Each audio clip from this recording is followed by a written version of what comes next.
Welcome to Zisodel TV. Kindly subscribe, share, and like for latest updates and news. Kinema Fada, Kinema Gofa, I go by the name Potable Malala, me, with your lorry. Headies, Mokuna Lovers. They say make a change the number. Okay. Keep voting, Headies award. Emma Palmer. About you, I can see one. But I go follow a shower.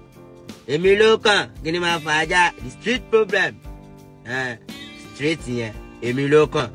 God bless you. God bless all those people where they show me love. Anybody pray for a down for low man for Headies.